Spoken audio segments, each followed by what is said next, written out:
Do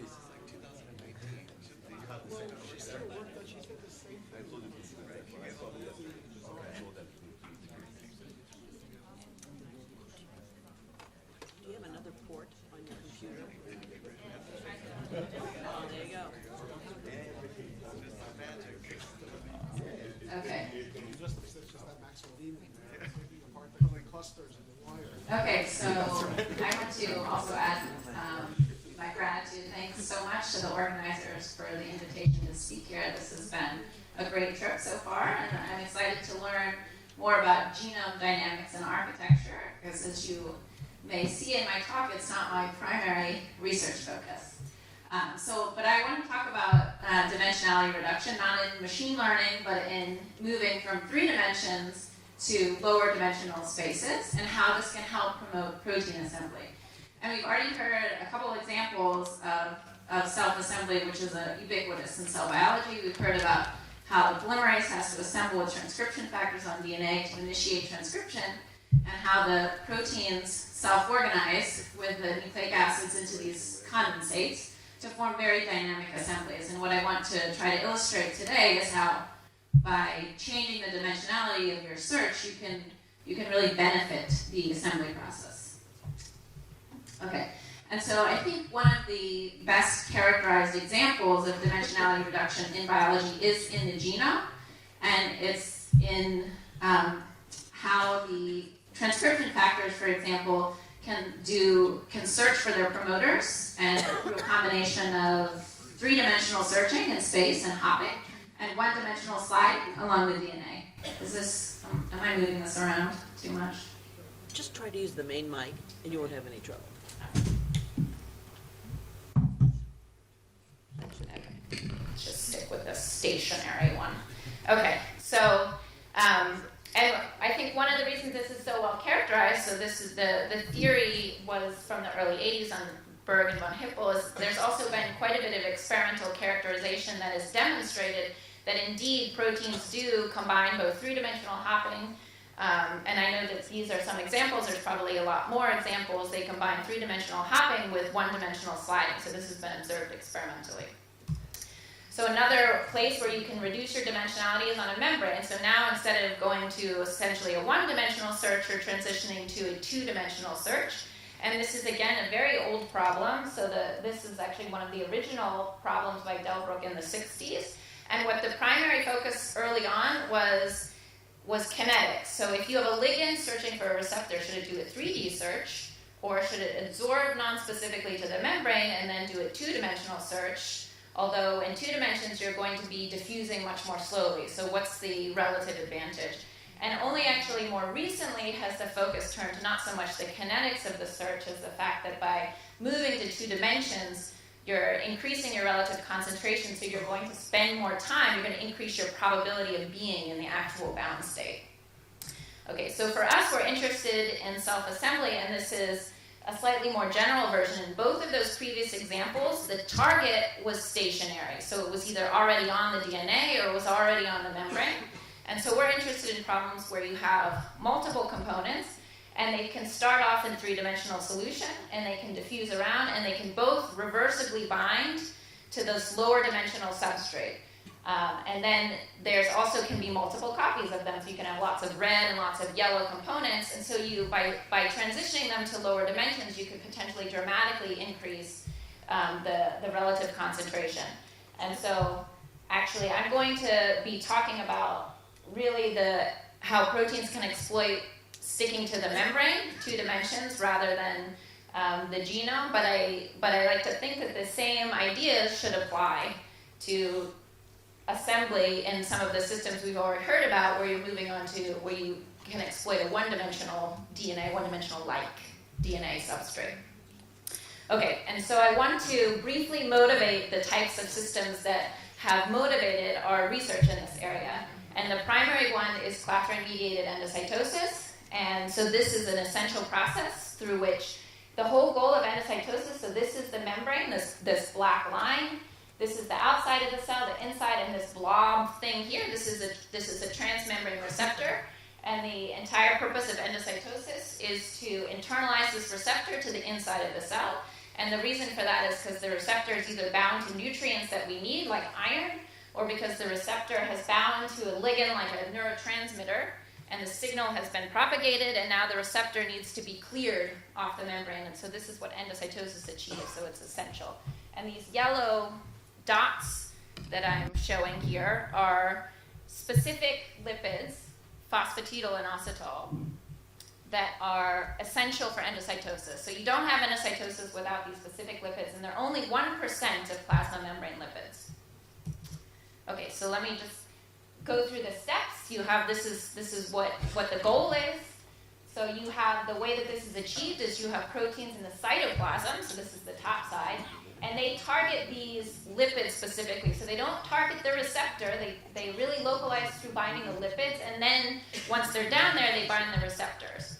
And then they bind to each other, so these are all multi-domain proteins. In fact, some people have described this early assembly as a condensate because they have multivalent interactions. And oops, these are the proteins that recruit clathrin, which is a 600 kilodalton trimeric protein that is on the order of 20 nanometers in radius. It's a huge protein and it doesn't bind the membrane, so it has to be recruited through these other proteins. And so these proteins assemble, they remodel the membrane, and then it forms into these vesicles, and eventually a GTPase actually causes scission. And this is just a picture of what these things look like in real cells. This is an electron tomogram. And this is the vesicle. It's on the order of 100 nanometers. And the clathrin actually also assembles plaques on the membrane. And hopefully you can kind of see it forms a hexagonal lattice. It's a trimer shape, so it forms a hexagon. You can kind of see that there's 6 of these other little hexagons around it. Okay, so this is what it looks like. And one of the motivations for us, and this is an unresolved question in the field, it's one of the biggest questions, is how is the transition controlled from early structures to productive vesicles? And the reason this is sort of an outstanding question is because it's been observed through quite a bit of in vivo microscopy that these structures form and persist for several seconds, and they go on to form productive vesicles only half of the time. So the other half of the time, they actually just disassemble. And the working hypothesis is, well, you shouldn't form a vesicle if there's no cargo, because that's the receptor cargo is the entire purpose of endocytosis. But there's no physical mechanism for how the cargo actually can discriminate or differentiate between this pathway and this pathway, whether this is intrinsically unstable or whether the decision requires energy to make. So this is something that we're interested in understanding through theory and simulation. So what I want to specifically talk about, that motivates this work, is how localization to the membrane is going to change the assembly process and the stability of these assemblies. Okay, so there's 2 things that are going to change when you take your proteins from solution, which is this picture on the left, to the surface. So there's the volume versus the area. And it's a little hard to see from this picture, but the idea is that if you took the average distance between these proteins in solution versus if they're on the membrane, for most systems, as we'll see, they're going to be closer together on the membrane. So they're effectively going to be more concentrated. And if they're more concentrated, you're going to see more binding, as long as for the second variable that changes, this doesn't have a bigger magnitude of change. So the second thing that changes is your equilibrium constant. You go from having a 3D constant of units of volume to one that's 2-dimensional with units of area, actually, and that's because your species on the membrane are per unit area. And this is a little bit unintuitive, maybe unfamiliar, but the main thing I want to point out, in a way this is a separate question, is that the ratio of these equilibrium constants has a length. This has units of length, the same way that the ratio of volume to area has units of length. And it's difficult to characterize this, but there is theory and simulation and experiment that says this is on the order of nanometers. So this is essentially a molecular length scale. You can almost think of it as the height of the proteins above the membrane occupying this volume, although that's not exactly what it is. It's a similar scale. Okay, so the membrane is going to enhance the binding as long as the ratio of volume to area is bigger than the change, this molecular length scale. Okay, so I'm just going to quickly provide an example. So this is my ratio of volume to area, and this is my nanometer length scale. So I'm going to just assign it to be 10 nanometers. you're to the right, you get more binding on the membrane. So this is where the membrane is going to help promote assembly, and this is where it's going to be detrimental. And so these are the actual volume to area ratios if you're in the cytosol and you're targeting the plasma membranes of these cells. So you can see it's much higher, in some cases orders of magnitude higher. And then this is if you're in the cytoplasm and you're targeting the exterior of an endosome. In fact, the only example we found that was less was inside the mitochondria because of its highly invaginated membrane and very small volume. So we're going to define this, I'm just going to define this as our dimensionality factor. It's the ratio of the volume in the area relative to this 3D to 2D. So this is a dimensionless variable, and for most physiologic systems, it's going to be on the order of 10 to 1,000. So this is going to potentially dramatically restrict your search space. And I want to emphasize that this is largely a concentration effect, and I think we've heard a lot that concentration is, of course, very important for promoting these assemblies, and this is what you get by switching to a lower dimensional space. You're largely shrinking the space where these are searching, and just by Le Chatelier's principle, that's going to push you towards the bound state. Okay. So we want to characterize this not just for either 3D or 2D, but for reversible transitions between these. So we're going to derive an equilibrium theory that helps us understand it as a function of all these parameters. And then actually look at the magnitude.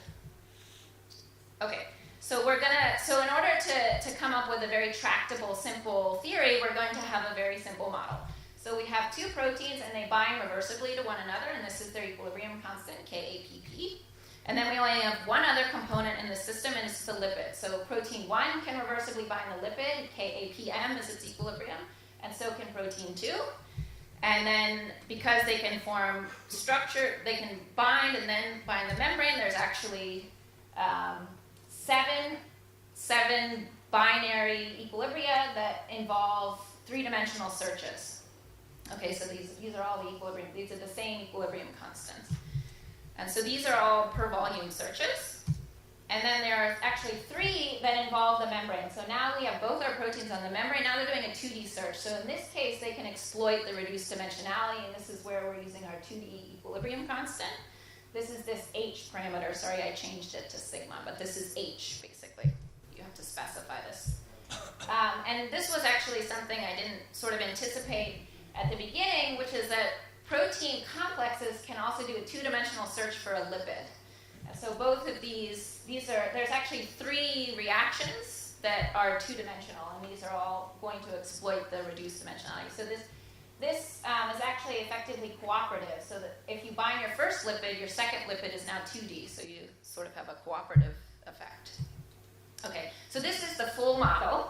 It has 10 reversible reactions. These are per volume, these are per area, but if you just multiply by volume over area, you get copy numbers, so this is no problem. If you want to solve this, because of the number of species, you can actually only do it numerically, even at equilibrium. But it turns out we can come up with a relatively simple theory to describe it just in terms of these input parameters. And so the way that we do that is we're going to define a single effective equilibrium constant, and the goal is to describe the equilibrium between the proteins, but the proteins can either be in solution or they can be on the membrane. So this is our effective equilibrium constant. So it's the same as a normal one. It's the bound state over the unbound state, but we are including both solution and membrane-bound protein complexes. And what's nice about this is it's effective, but if everything is in solution, it just simplifies to your 3D constant, and if everything is on the membrane, it simplifies to your 2D constant, but it captures everything in between where things are partially between. And if you can come up with a formula for this, then you can solve for the equilibrium of all your species, which is nice. And the way that we can do this actually relatively straightforwardly is we just take all of those pairwise equilibria, those 10 equilibria from the past slide, and we can plug them in. And so the most interesting one is the partitioning of the proteins between solution and the membrane. And so actually, we're going to refer to this as the membrane stickiness, because you can imagine if you drive up your affinity for the membrane, that makes it stickier. You're going to have more proteins on the membrane, and if you drive up the number of lipids that recruit your protein, you're again going to make the membrane stickier. and that's going to increase the proteins on the membrane. So this is sort of a critical factor in localizing these proteins to the membrane. So if we combine all of these, we actually come up with a relatively simple equation that's going to define this effective equilibrium constant. And so I'm showing this relative to the 3D equilibrium constant. And so this is my dimensionality factor. This is the volume over area relative to these 3D, 2D constants. And then all the other factors are just these stickiness ratios. So we have the affinity times the lipid concentration up here and on the bottom. So these are the only factors that come in here. And what's especially nice about this equation, so this is all volume units, is that you do in fact need a separate equation to solve for your lipids at equilibrium. And this is going to depend on all of the model parameters, and you can approximate a solution to this, but it's especially simple if the lipids are in excess. Same as like Michaelis-Menten, that means that the equilibrium concentration is the same as the number you started out with. So that means you can predict the entire equilibrium just from your input to this system. Okay, and so, okay, this is published. And so what I'm showing here is this ratio, the effective equilibrium relative to the 3D one, as a function of this membrane stickiness. And so you can see as you change this dimensionality factor, like I said, it's the physiologic ones are largely these. As you have no membrane stickiness, they're all at 1, and then they increase and they all plateau. And what's the maximum is determined by this dimensionality factor. And what's interesting about this is that once you get beyond a certain point, it doesn't matter if you add more lipids or if you make your protein bind more strongly to the membrane, because you've already basically shifted your whole system to 2D, so there's no additional benefit to changing the stickiness of the membrane, which is something that we think is relevant to these assembly processes. So you can sort of, it's only when you're in this region over here that changing sort of the lipid concentration can actually delicately tune. Once you're up here, it doesn't make any difference. And so we're going to see that for this endocytosis. Okay, and so then what I said was the lipids have to be in excess to make this model simple enough. So 1% seemed to me like a very small number, but the lipid is very dense. The bilayer is very dense with lipids. So if this is 1 out of 100 lipids, so this is approximately the concentration of PIP2. So this is 64 nanometers squared area. The surface area of yeast is 1,000,000 times bigger than that. So there's 1,000,000 approximately PIP2s, and if you take these and you dump them into solution, the concentration is 83 micromolar. So it is in fact much higher than almost any protein concentration, which tend to be in the nanomolar to perhaps low micromolar. So the lipids are in fact in excess of any individual protein. So if we use this model and we plug in the biochemical dissociation constants for each one of these bars is a different pair of proteins involved in endocytosis. The gray is what happens if you leave them in solution. So they have such weak binding or low concentrations that for the most part, they don't bind effectively, except for this one here. But the red and green and blue is what happens if you allow it to bind to the PIP2. So now it can dramatically enhance the amount of complexes that are formed, and this is simply by reducing the dimensionality. And what's, as I mentioned about this stickiness factor is these are the results for 1% PIP2 for each pair of proteins. What you can maybe not see is there's a little green bar behind here. And what this green bar is that this adapter protein, AP2, can not only bind lipids, it binds cargo, which makes it even more stable. But even if you add that in, it actually makes no difference, and that's because it's already in this regime where it's very stable, the membrane's very sticky. So there's actually, the cargo doesn't actually help it differentiate between whether it should be on the membrane and binding to its partner.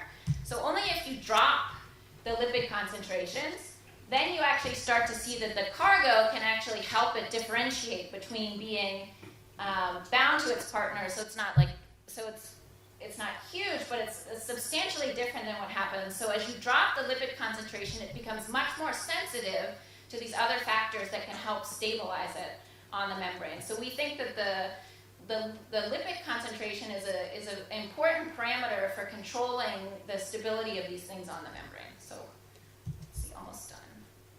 Okay, so to return to the clathrin assembly problem, so the point I want to make is it's very sensitive to the copy numbers of all these components, particularly for sticking it to the membrane. So hopefully you can predict, I know the students should know what's going to happen in this simulation because of the concentration relative to the KD. What's going to happen? Thank you. So about 5% of these proteins are going to bind to each other. And this is unfortunately low resolution, but this is the same clathrin model, but we've introduced the adapter proteins and the lipids, which are hard to see, they're on the bottom. And so now we're going to stick it on the membrane, and although clathrin doesn't bind directly, because it can be fully localized to 2 dimensions through its 3 legs, you start to see it assembling into these hexagonal lattices on the membrane. And one of the things that I mentioned we're interested in is how you can control this through the population of the lipids. And so what's particularly interesting is that there are enzymes, in this case a phosphatase, that converts PIP2 to PI4P.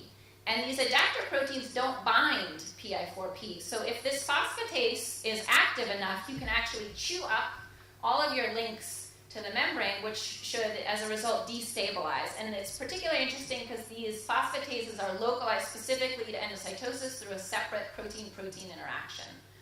So this is something we're actively studying now. We can certainly show that as you increase the activity, so we have no enzyme, and then we add more enzyme, it slows down the assembly process. But what we're more interested in is, as time persists, whether we can reverse the assembly through the activity. One of the sort of surprising things that perhaps shouldn't have been so surprising is that even with a few enzymes, because it gets localized to 2 dimensions, it very rapidly chews up all of the PIP2. We just get the proteins on there so fast that they can still assemble. So we're really interested in probing the kinetics of this and how we can create stable but reversible assemblies on the membrane. So just to conclude, we can control dimensionality reduction is important for these processes. A lot of proteins could exploit it. Oh, and these I didn't mention this, our simulations are all run using reaction diffusion software. So NERDS is non-equilibrium reaction diffusion self-assembly simulator, and it's almost been submitted. And we think it's very effective for studying these non-equilibrium self-assembly process. And thank you to mostly Osman, Matt, and Yiben who've been working on this. And thanks to funding from, for example, from the NSF, thanks very much. And thank you for your attention. I'm going to make one of my simulations go because I think it's pretty cool.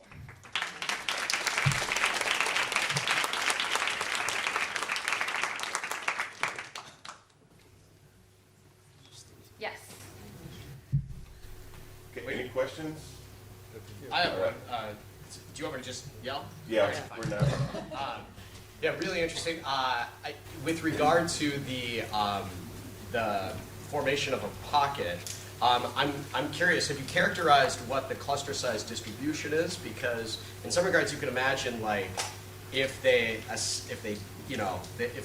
absorb and quickly assemble into a sheet. Yes. You have to undergo a lot of restructuring of that sheet in order to get something that will accommodate a ball because of the topological issues of the Yes. whatever 6 and 5 membered rings that are necessary to Yes. get closure. Yeah, and I see. So you're making that's cool. Okay, so that's asking you the question. So I guess what I'm wondering is, have you characterized the cluster distribution and how much is it necessary to reorganize, or is it able to sort of dynamically just structure it in that way?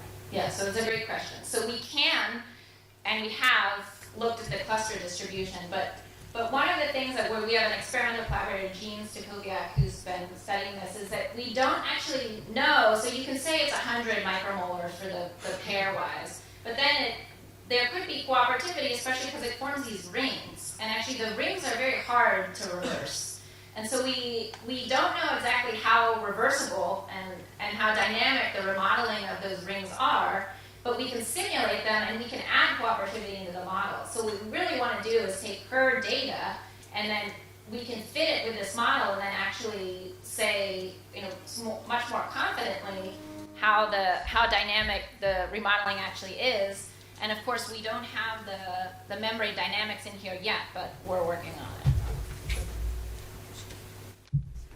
I can just, Use the microphone. really, is this gonna work?